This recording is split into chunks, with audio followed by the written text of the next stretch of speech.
Hello बच्चों, कैसे हैं आप सभी लोग। उम्मीद करता हूं सब लोग ठीक होंगे। तो चलिए आज का नया टॉपिक स्टार्ट करते हैं। आज का जो नया टॉपिक है वो क्या है, magnetic field of a toroidal. तो ये जो टोरॉइडल है वो क्या कहलाता है, एंडलेस है। ठीक है, टोरॉइडल का मतलब ये हो गया कि आप कह सकते हैं एक रिंग है। कैसी रिंग, हॉलो रिंग जो होती है।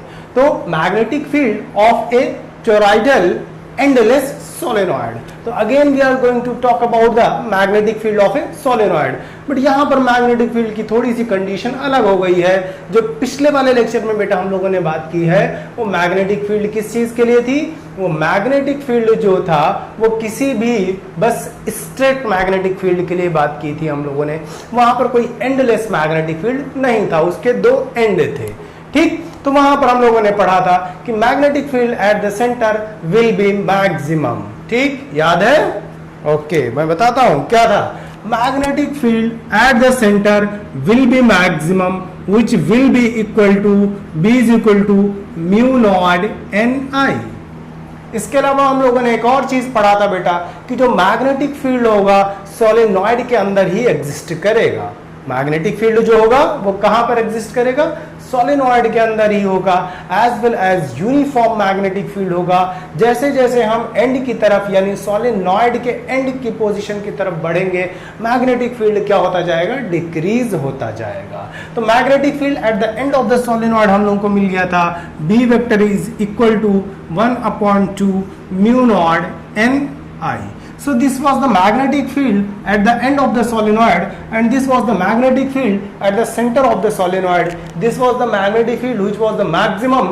और अगर solenoid के अंदर ही बात करें पोजीशन की तो ये मिनिमम हो जाएगा। अदरवाइज मिनिमम मैग्नेटिक फील्ड आपके लिए कितना हो जाएगा बेटा, 0 हो जाएगा, जो कहां पर एग्जिस्ट करेगा, आउटसाइड द solenoid। ठीक है, तो ये कुछ कंडीशंस थी। तो ये कंडीशन के बारे में मिटाकर नेक्स्ट कंडीशन पर मूव करते हैं, टोरॉइडल सोलेनॉइड की। ठीक है, तो टोरॉइडल बड़ा कठिन वर्ड है कहने में। तो हालांकि जितना वर्ड ये टफ है उससे कहीं ज्यादा आसान इसका क्या है, डेरिवेशन है। तो डेरिवेशन 4-5 लाइन में याद हो जाएगा। बट पिछला वाला कॉन्सेप्ट आपको याद रखना है। पिछला वाला कॉन्सेप्ट क्या था, the magnetic field eight outside the solenoid will be 0। जहां पर सोलेनॉइड नहीं होगा मैग्नेटिक फील्ड 0 हो जाएगा। ये याद रखना हमेशा के लिए। नहीं भी 0 होगा बेटा तो क्या हो जाएगा, बहुत कम हो जाएगा। So let's talk about the toroidal. तो बेटा टोरॉइडल का मतलब ये हो गया कि आप एक रिंग ले लीजिए या आप काम करिए कि रिंग के बजाय कोई दूसरी सर्कुलर चीज ले लीजिए जिसका कुछ थिकनेस भी हो। ठीक है, वो सर्किल में हो। जैसे क्या काम कर सकते हैं आप कि ये मैंने कुछ इस तरह से लिया। ठीक है, तो देखो बेटा ये मैं होल कर दूं, यहां से ऐसे कट कर दूं तो क्या हो जाएगा, ये इतना थिक हो जाएगा, ये ऐसे पूरा कट हो जाएगा, यहां से ऐसे कट हो जाएगा तो ये इतना मोटा हो जाएगा। तो मुझे क्या करना होगा, यहां से वायर लिया, इसके अंदर अंदर ऐसे ऐसे से लपेटते हुए चला गया। ठीक है, तो ये हमारे लिए क्या हो जाएगा, टोरॉइडल हो जाएगा। टोरॉइडल की कंडीशन ये होती है यहां पर सोलेनॉइड कभी भी एंड नहीं होता है। मतलब आप क्या करते हैं कि यहां पर एक फिगर में डाल देता हूं, देख लेना, 2 टाइप के हो सकते हैं। एक क्या कर सकते हैं बेटा आप कि 1 नंबर ऑफ कॉइल्स, दूसरा क्या कर सकते हैं, n नंबर ऑफ कॉइल्स डाल सकते हैं। तो बस वही काम करते हैं। मैंने कहा बेटा एक टोरॉइडल ले लिया और जिसका सेंटर ये है, पहला वाला सेंटर ये है। अब उसकी थिकनेस, हालांकि थिकनेस कम होगी लेकिन मुझे मैग्नेटिक फील्ड वगैरह सारी चीजें दिखाना है, इसलिए मैं थोड़ा ज्यादा ले रहा हूं ताकि सारी चीजें एक्सप्लेन हो सके। वरना मैग्नेटिक फील्ड दूसरा वाला एंड कितना होगा, इतना ही तो थिक होगा। ठीक, तो मैं क्या करता हूं, थोड़ा ज्यादा ले लेता हूं बेटा ताकि मुझे सारी चीजें कैलकुलेशन करते टाइम जो दिखानी है वो मैं दिखा सकूं। तो मैंने कहा this is the toroidal, but यहां पर भी सोलेनॉइड नहीं है। ये क्या है, बस आपका एक हॉलो रिंग है। ये क्या है, एक हॉलो रिंग है। Now we are talking about the solenoid. Solenoid क्या होता है बेटा, there are n number of coils wound. ठीक, तो क्या करना है हमको, बहुत सारे क्या करना है, कॉपर वायर लेकर बाउंड कर देना है, लपेट देना है बस। तो वही काम अब मैं करने जा रहा हूं। मैंने कहा कि एक मैंने वायर ले लिया, क्या किया, मैंने एक बस वायर ले लिया, कॉपर वायर ले लिया और उस कॉपर वायर में इलेक्ट्रिक पावर की सप्लाई दे देंगे तो करंट फ्लो करने लगेगा। करंट जैसे फ्लो करेगा यानी चार्ज मूव करने लगेगा। चार्ज जैसे मूव करने लगा क्या हो जाएगा, इलेक्ट्रिक करंट प्रोड्यूस होते ही मैग्नेटिक फील्ड प्रोड्यूस हो जाएगा इलेक्ट्रिक करंट के जस्ट परपेंडिकुलर। ओके, तो यहां पर भैया लो मैंने कहा ये मान लो ऐसे ऊपर वाला पोर्शन, तो बेटा ये लिया और ऊपर से गए, तो मैंने क्या काम किया, इलेक्ट्रिक करंट यहां से फ्लो हो रही है ऊपर वाले पोर्शन में, ये लो मैं यहां गया और ये वापस आया, ये लो यहां गया, ये हुआ और ये पूरी तरीके से मैंने मैग्नेटिक फील्ड ये n नंबर ऑफ कॉइल्स में बनाते हुए जा रहा हूं बेटा, और ये रहा ये रहा, ठीक है, ये लो, तो सॉरी ये ठीक, ये जाने में ऊपर वाला दिखा रहा हूं, ये डॉट वाला नीचे से वापस जो आ रहा है, ये इलेक्ट्रिक करंट फ्लो करते करते करते करते करते कहां आ गया, ये लो, ठीक है। तो ये मैंने क्या काम किया बेटा, एक हॉलो रिंग लिया, हॉलो रिंग में क्या काम किया मैंने कि अभी देखो ये जो मैंने बनाया है, हालांकि इस तरह नहीं होता, ये एक बार कॉइल हुआ है, ठीक। आपको क्या करना है, जब आप देखते होंगे कोई मोटर वगैरह कभी देखा है, उसमें कॉपर वायर क्या होता है, ऐसे बहुत बार लपेटा होता है, ठीक है। तो ये एक बार लपेट दिया हमने, फिर 2 बार 3 बार 4 बार 5 बार, कितने टाइम्स, n नंबर टाइम्स हम इसको वाउंड कर देते हैं। तो हमने जब n नंबर टाइम्स वाउंड किया तो पहले कैलकुलेट किसकी वजह से करेंगे, एक बार की वजह से। एक बार की वजह से टोटल इलेक्ट्रिक करंट तो होगा नहीं, एक बार की वजह से current I dash, n number की वजह से इलेक्ट्रॉन की वजह से I dash is equal to क्या हो जाएगा, NI हो जाएगा। तो वो सारी चीजें अभी डिस्कस करते हैं, बट अभी यहां पर आगे हमने कहा इलेक्ट्रिक करंट बेटा यहां से फ्लो हुआ, यूं गया डायरेक्शन, ये हुआ, ठीक है, यूं गया डायरेक्शन, ये हुआ, ये हुआ, ये, और इसी तरीके से डायरेक्शन ऑफ इलेक्ट्रिक करंट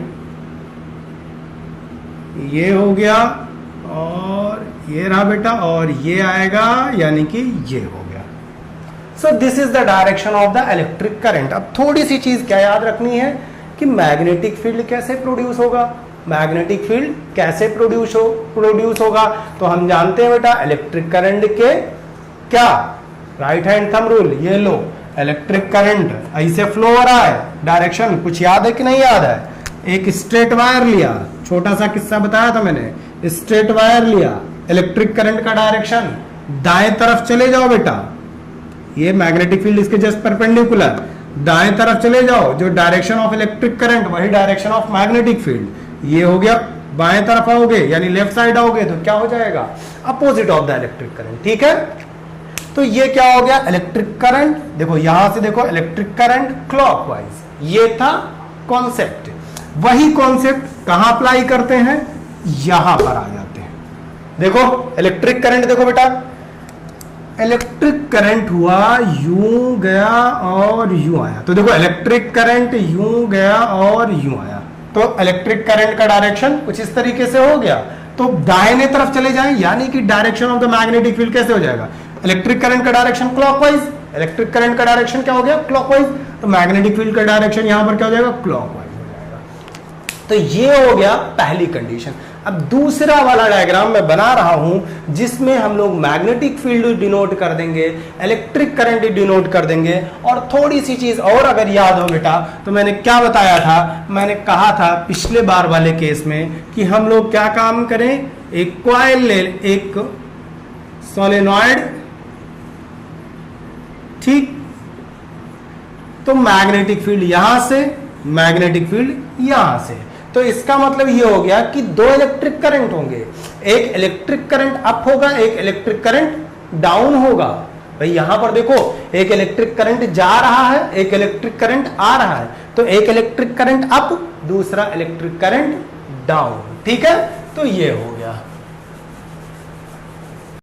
तो मैंने ये कंडीशन क्या बताई आपके लिए बेटा, ये कंडीशन ये है कि हम लोगों ने क्या काम किया, एक हॉलो सर्कुलर रिंग ले लिया जिसमें n number of copper wire को क्या कर दिया है, वाउंड कर दिया है। तो ये बेसिकली आप क्या सोच सकते हैं, ये आप कह सकते हैं कि ये एक तरीके से सिर्फ और सिर्फ क्या है, सोलेनॉइड है, और स्ट्रेट सोलेनॉइड को हमने क्या कर दिया है, बेंड कर दिया है। ठीक है, पहले क्या था, मान लो ऐसे यहां से मैं कट करूं, अगर स्ट्रेचेबल है तो क्या काम करूं बेटा, कट किया और ये इसको सब सीधा किया तो ऐसे सोलेनॉइड बन गया, और उसी को मैंने बेंड करके यूं मोड़ दिया है। तो जब मैंने बेंड करके इसको क्लोज कर दिया तो ये क्या कहलाया, एंडलेस सोलेनॉइड कहलाया। क्यों, क्योंकि अब देखो यहां पर इसका कहीं एंड है, इसकी पोजीशन में यहां से स्टार्ट करेंगे दोबारा, यानी कि ये सर्कुलर हो गया। So there is no end of this solenoid, due to that this is known as endless solenoid. तो यहां पर आपको एक चीज क्लियर हो गई कि आपने एक सर्कुलर रिंग लिया है, उस सर्कुलर रिंग में N number of copper wires को क्या किया है बेटा, बाउंड कर दिया है, और जब आपने एक नंबर ऑफ कॉपर वायर्स को बाउंड कर दिया है तो उसमें इलेक्ट्रिक करंट जैसे आपने फ्लो कराया, ये क्या कहलाया, एज ए सोलेनॉइड की तरह वर्क करने लगा। अब जब ये सोलेनॉइड की तरह वर्क करने लगा तो हमने कहा इसमें कुछ मैग्नेटिक फील्ड भी होगा, इसमें कुछ direction of the magnetic field भी होगा, इसमें कुछ लेंथ dl भी होगा, इसमें इलेक्ट्रिक करंट का भी डायरेक्शन होगा। वो सारी चीजें अब बात कर लेते हैं। ठीक, तो देखो ये वाला जो है कुछ ऐसे है बेटा, ये वाला कुछ ऐसे हो गया, और दूसरा वाला पोर्शन ये हो गया। नाउ लुक, डायरेक्शन ऑफ, मैंने कहा बेटा दाहिने तरफ चले जाओ, दाहिने तरफ इलेक्ट्रिक करंट का जो डायरेक्शन होगा वही डायरेक्शन ऑफ द किसका हो जाएगा, मैग्नेटिक फील्ड। तो direction of electric current right side गए बेटा, ये देखो डाउनवर्ड है, तो यानी कि डायरेक्शन ऑफ मैग्नेटिक फील्ड क्या हो गया, direction of the magnetic field क्या हो जाएगा। ना समझ में आए तो यहां देख लो बेटा, यहां पर डायरेक्शन ऑफ इलेक्ट्रिक करंट क्या है, डाउनवर्ड है, तो डाउनवर्ड हो गया, इसके जस्ट परपेंडिकुलर मैग्नेटिक फील्ड हो जाएगा। और कौन से डायरेक्शन में, क्लॉकवाइज। अगर अपवर्ड होता तो एंटी क्लॉकवाइज। ठीक, तो आपको क्या करना है, डायरेक्शन ऑफ इलेक्ट्रिक करंट देखना है, उसके दाएं साइड जाओ, डायरेक्शन ऑफ मैग्नेटिक फील्ड बना दो, तो ये हो गया बेटा you magnetic field, left side उसके जस्ट अपोजिट, तो मैग्नेटिक फील्ड इस तरह हो गया। तो भैया ये रहा मैग्नेटिक फील्ड, ये रहा डायरेक्शन ऑफ मैग्नेटिक फील्ड। ये क्या हो जाएगा, direction of the magnetic field which we can say in a clockwise direction. क्या है, क्लॉकवाइज डायरेक्शन है। तो अब यहां पर दो इलेक्ट्रिक करंट बेटा, अप डाउन, वो दोनों इलेक्ट्रिक करंट शोन कर देते हैं। तो यहां पर ये वाला इलेक्ट्रिक करंट क्या हो जाएगा, देखो मैग्नेटिक फील्ड के इनसाइड वाला इलेक्ट्रिक करंट कहलाएगा डाउन, मैग्नेटिक फील्ड के अप साइड वाला इलेक्ट्रिक करंट कहलाएगा आई अप। ठीक है, तो ये वाला बेटा क्या कहलाएगा, आई अप, यानी क्रॉस, सॉरी डॉट, आई अप यानी डॉट, तो ये क्या है, आई अप है, और यहां पर बेटा क्रॉस कर दिया, यानी कि magnetic field down, sorry electric current down, ये हो गया। चलो ये दोनों कंडीशन, इन दोनों कंडीशन का आपको कुछ नहीं करना है, ये दोनों कंडीशन आपको बस आई अप और आई डाउन पता होनी चाहिए कि होते हैं, इससे हम लोग बाद में एक रिजल्ट निकालेंगे। तो अब आ जाते हैं थोड़ा सा और कंडीशन पर बेटा। मैंने कहा this is the direction of the magnetic field, तो मैग्नेटिक फील्ड भैया कैलकुलेट कहां करना है, तो तीन जगह मैग्नेटिक फील्ड कैलकुलेट कर सकते हैं। देखो ये रिंग का इनसाइड वाला पार्ट हो गया, ये जहां पर आपने कॉइल्स बाउंड किया है, और ये कॉइल्स के बाहर वाला पोर्शन। तो देखो अगर मैं ना भी जानूं ये सब चीजें कि मैग्नेटिक फील्ड क्या होगी एग्जैक्टली, तो मैं थ्योरेटिकली अभी बता सकता हूं। थ्योरेटिकली क्या, मैं एक्सपेरिमेंटली बता सकता हूं from last derivation. Last derivation क्या कराया था मैंने बेटा, उसमें कहा था कि the magnetic field inside the solenoid is uniform. इसका मतलब ये हो गया कि मैग्नेटिक फील्ड यूनिफॉर्म हो जाएगा सोलेनॉइड के अंदर। उसके बाद मैंने क्या कहा था, the magnetic field outside the solenoid is zero. Magnetic field outside the solenoid is zero. तो जहां पर सोलेनॉइड नहीं है, यानी कि यहां सोलेनॉइड नहीं है, यहां सोलेनॉइड नहीं है, तो मैग्नेटिक फील्ड क्या हो जाना चाहिए, जीरो होना चाहिए। तो हमने कहा बेटा कि जो इनर रेडियस है, जो इनर रेडियस है किसका, रिंग का, वो r डैश है, और जो आउटर रेडियस है रिंग का वो क्या है, आर डबल डैश है। ठीक है, तो हमने कहा रिंग का जो इनर रेडियस है वो आर है, जो आउटर रेडियस है वो आर डबल डैश है। अभी काम करते हैं बेटा, तीनों पॉइंट पर मैग्नेटिक फील्ड निकाल लेते हैं, मतलब सोलेनॉइड के अंदर, सोलेनॉइड से पहले और सोलेनॉइड के बाद में। तो हमने कहा consider there are 3 point P, Q and R।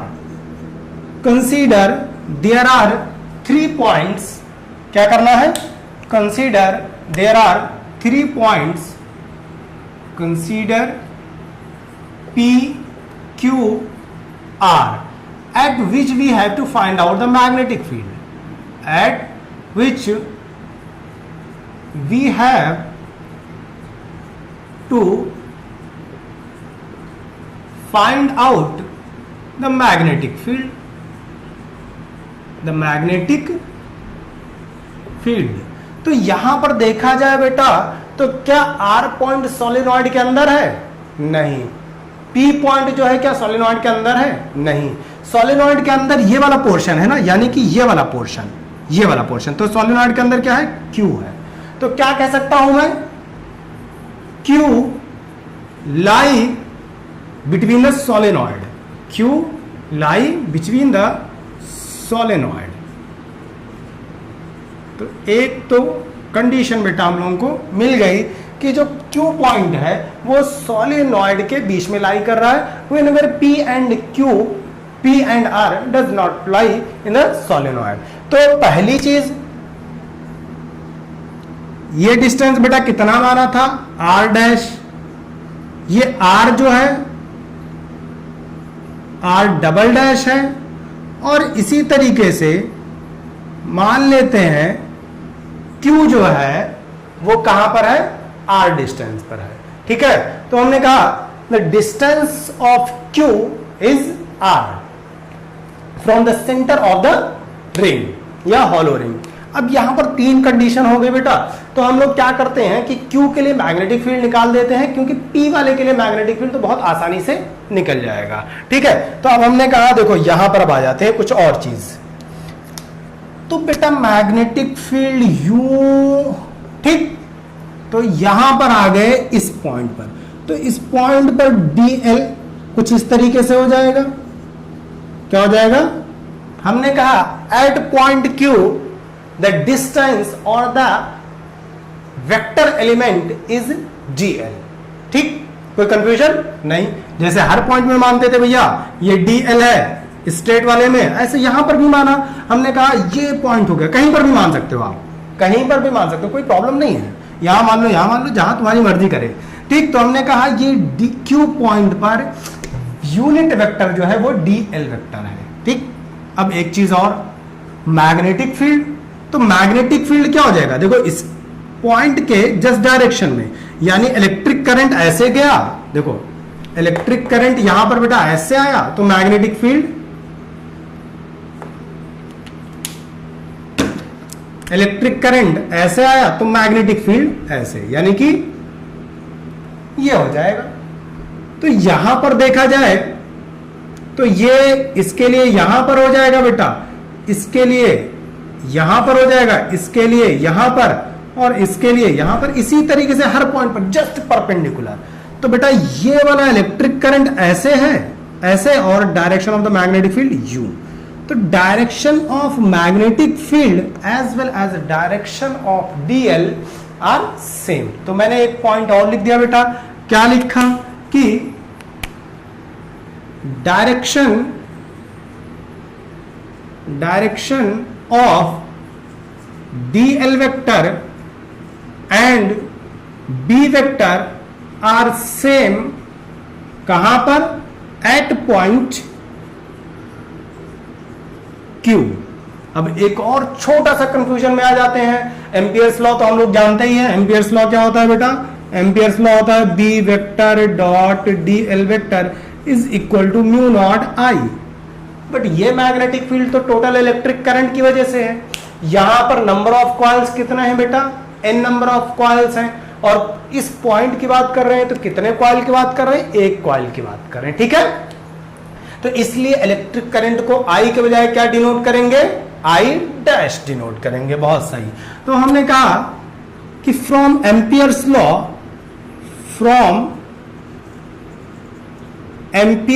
Law at point Q phi B vector dot dl vector is equal to mu naught I dash. ये हो गया बेटा condition. Okay, now we know that the direction of magnetic field as well as direction of dl is same. तो हम जानते हैं, क्या पता है, फिर से हमको एक चीज पता है बेटा कि A vector dot B vector बराबर होता है AB cos थीटा।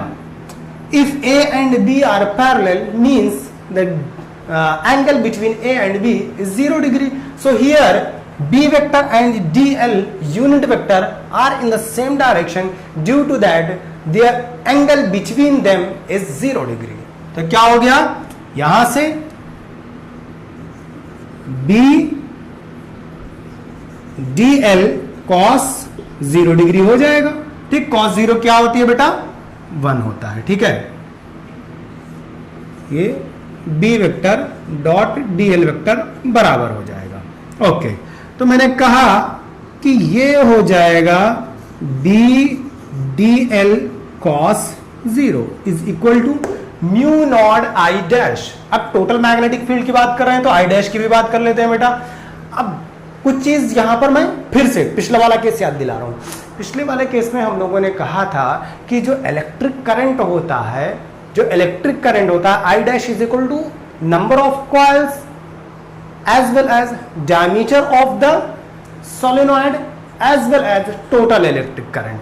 तो I dash is equal to क्या मिला था, NXI मिला था। बट फाइनल रिजल्ट में ही हम लोगों को क्या मिल गया था वहां पर कि जो मैग्नेटिक फील्ड होता है वो डायमीटर से क्या होता है, इंडिपेंडेंट होता है। तो भाई जब मैग्नेटिक फील्ड डायमीटर से इंडिपेंडेंट होता है तो उस वैल्यू को फिलहाल कंक्लूड करने का या इंक्लूड करने का कोई मतलब नहीं बन रहा है। ठीक है, या हम लोग इंक्लूड कर भी सकते हैं, तो फिर से जाएं कैलकुलेशन करें, उसको कैंसिल आउट करें। तो उससे बेहतर है कि आज हम लोग उस वैल्यू को इंक्लूड ही नहीं करते हैं। तो यहां पर हम क्या कह सकते हैं भाई कि मैग्नेटिक फील्ड जो डिपेंड करेगा या जो I डैश की वैल्यू होगी इस I डैश की, वो किस पर डिपेंड होगी, नंबर ऑफ कॉइल्स पर। जितना ज्यादा नंबर ऑफ कॉइल्स होगा मैग्नेटिक फील्ड उतना ही ज्यादा होगा। जितना ज्यादा इलेक्ट्रिक करंट फ्लो करेगा मैग्नेटिक फील्ड उतना ज्यादा होगा। अच्छा, डायमीटर का कॉन्सेप्ट क्या है, डायमीटर का कॉन्सेप्ट ये था बेटा कि जो मैग्नेटिक फील्ड है इनसाइड द सोलेनॉइड वो तो यूनिफॉर्म होता है। तो आप इतना ले लीजिए या इतना ले लीजिए, वो तो यूनिफॉर्म ही है ना, वो डिपेंड किस पर कर रहा है, नंबर ऑफ टर्न्स पर। ठीक है, जितना ज्यादा आपने बाउंड किया है उतना ज्यादा मैग्नेटिक फील्ड प्रोड्यूस हो जाएगा। आप इलेक्ट्रिक करंट की पावर सप्लाई इंक्रीज कर दीजिए, मैग्नेटिक फील्ड इंक्रीज हो जाएगा। लेकिन आप उसको कम या ज्यादा करिए डायमीटर, तो मैग्नेटिक फील्ड कम या ज्यादा नहीं होगा, क्योंकि मैग्नेटिक फील्ड क्या होता है, यूनिफॉर्म होता है। बस कुछ फैक्टर्स हैं, अभी वो भी डिस्कस करेंगे। तो यहां पर क्या हो गया बेटा, हमने कहा देयरफॉर I डैश की वैल्यू कितनी हो जाएगी, NI हो जाएगी। अदरवाइज क्या करना पड़ता है, ये पूरे वैल्यू लेनी पड़ती। तो यहां पर देखो रिजल्ट क्या हो गया, म्यू नॉट NI हो गया। सो B dl cos 0 कितना हो गया, 1 हो गया। B क्या है, इंडिपेंडेंट नहीं है, तो हमने B को बाहर निकाल लिया और ये हो गया integration of dl is equal to mu naught NI। Okay, तो यहां पर बेटा फिर से देखो, पिछली बार जब इंटीग्रेशन किया था तो क्या किया था, 0 से x तक इंटीग्रेट कर दिया था। बट यहां पर अभी मैं dl रखा हूं, क्यों रखा हूं, क्योंकि आज बेटा क्या है, हमारा जो सोलेनॉइड है वो सर्कुलर है, और सर्कुलर में कंडीशन अब तो रट गई होगी कि integration of dl for the magnetic field होगा जब, यानी कि यहां पर क्या हो जाएगा, सरकमफ्रेंस हो जाएगा। अगर हम लोग बात करेंगे इलेक्ट्रिक फील्ड इंटेंसिटी तो एरिया हो जाएगा पाई r स्क्वायर हो जाएगा।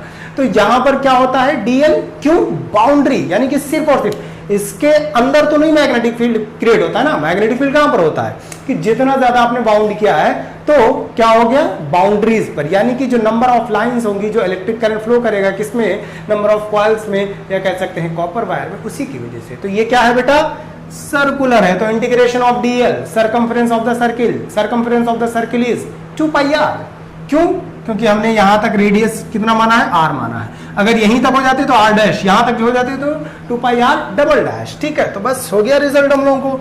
ये क्या मिल गया बेटा, b into 2 pi r is equal to mu naught N आई।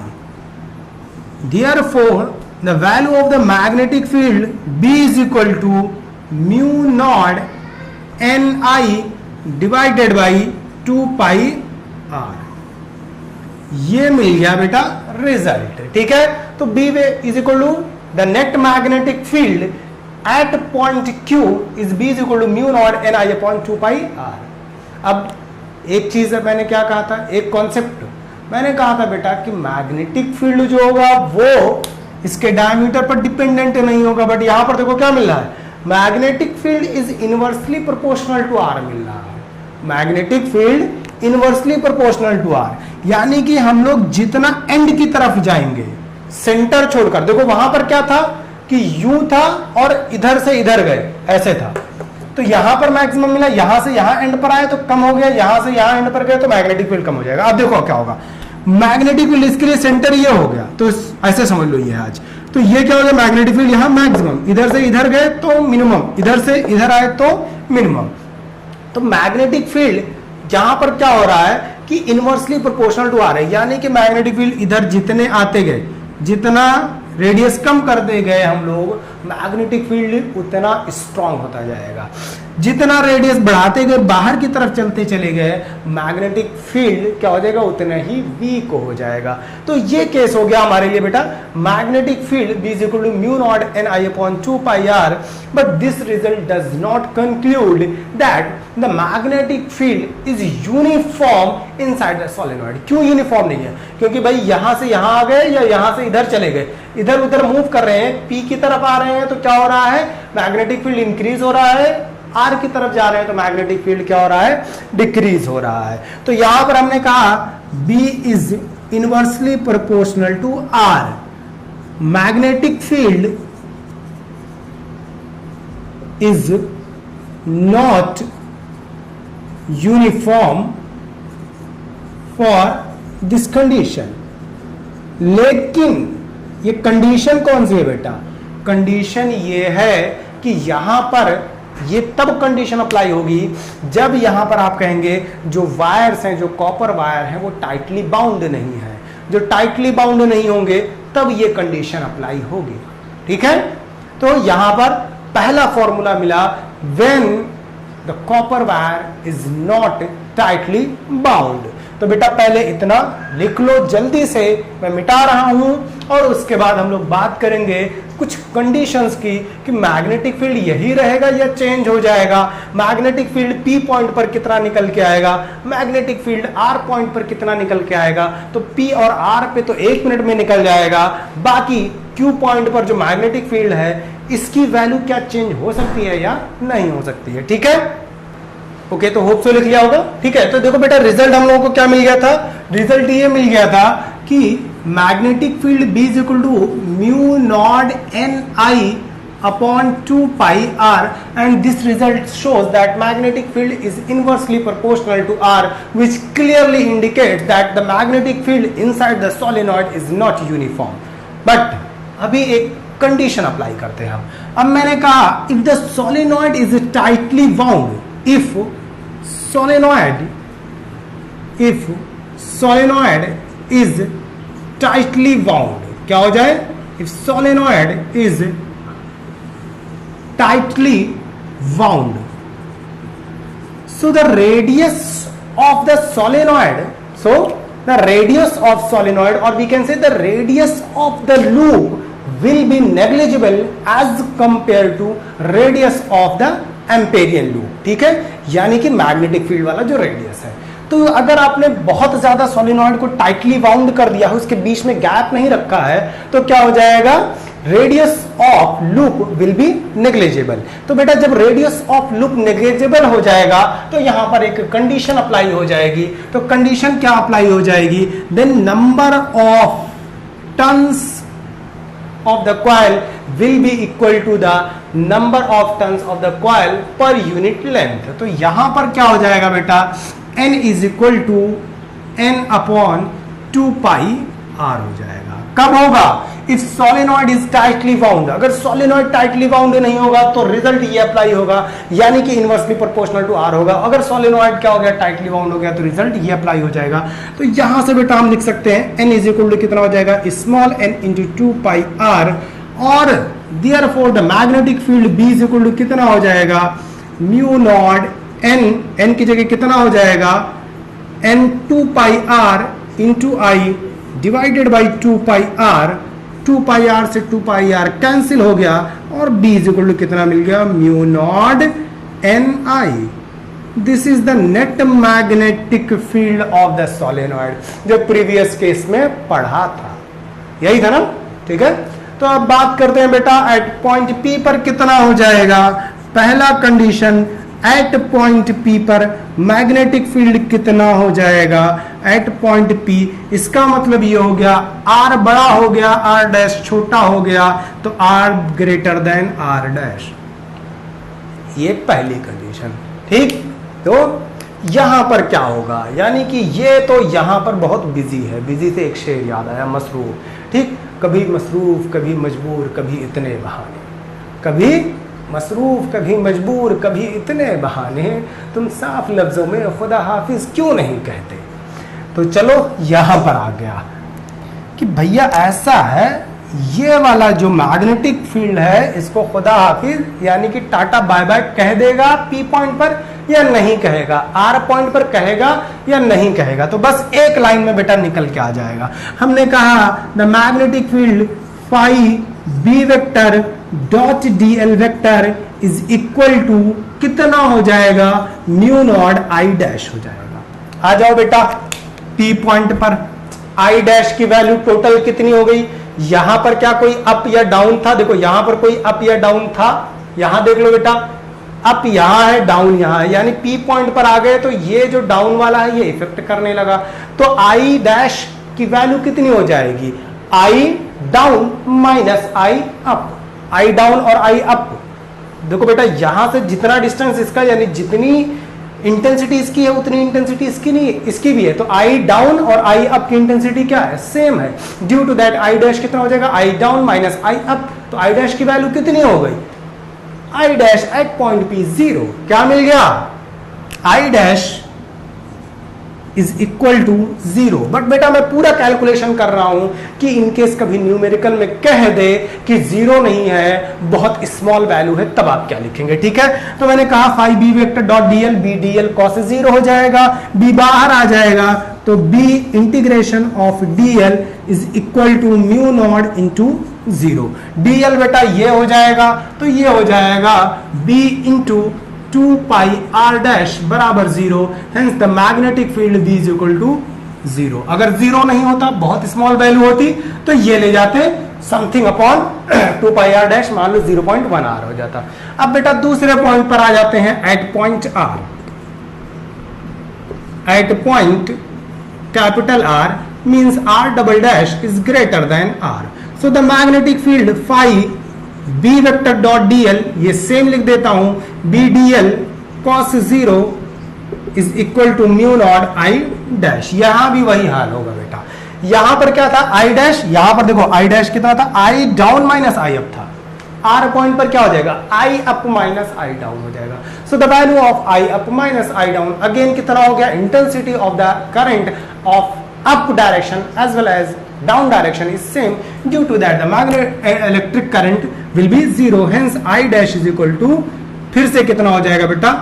0 हो जाएगा। ठीक है, तो ये हो गया B और ये हो जाएगा dl is equal to mu naught into 0, तो ये हो जाएगा B into 2 pi r double dash बराबर 0, so B is equal to 0।